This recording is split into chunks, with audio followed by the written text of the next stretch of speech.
ত্রয়োদশ জাতীয় সংসদ নির্বাচন ও সমসাময়িক পরিস্থিতি নিয়ে বিএনপি, জামায়াতে ইসলামী ও জাতীয় নাগরিক পার্টির সঙ্গে বিকেলে বৈঠক করবেন প্রধান উপদেষ্টা ডক্টর মোহাম্মদ ইউনূস।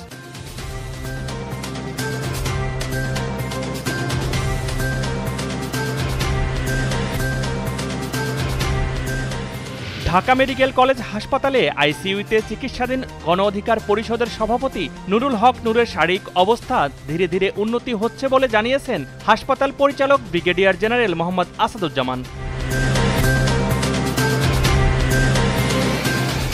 ঢাকা বিশ্ববিদ্যালয় কেন্দ্রীয় ছাত্র সংসদ ডাকসু নির্বাচনে ইসলামী ছাত্র শিবিরের সাধারণ সম্পাদক জিএস প্রার্থী এস.এম. ফরহাদের প্রার্থিতা চ্যালেঞ্জ করে হাইকোর্টে রিট দায়ের করা হয়েছে।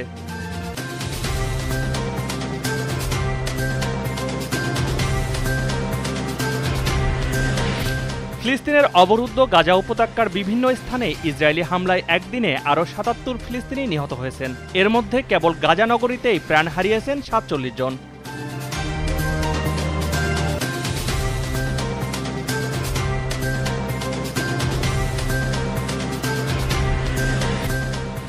ইংলিশ প্রিমিয়ার লিগের হাই ভোল্টেজ ম্যাচে আর্সেনালকে আতিথ্য দিবে লিভারপুল। অ্যানফিল্ডে বাংলাদেশ সময় ম্যাচটি শুরু হবে রাত ৯:৩০টায়।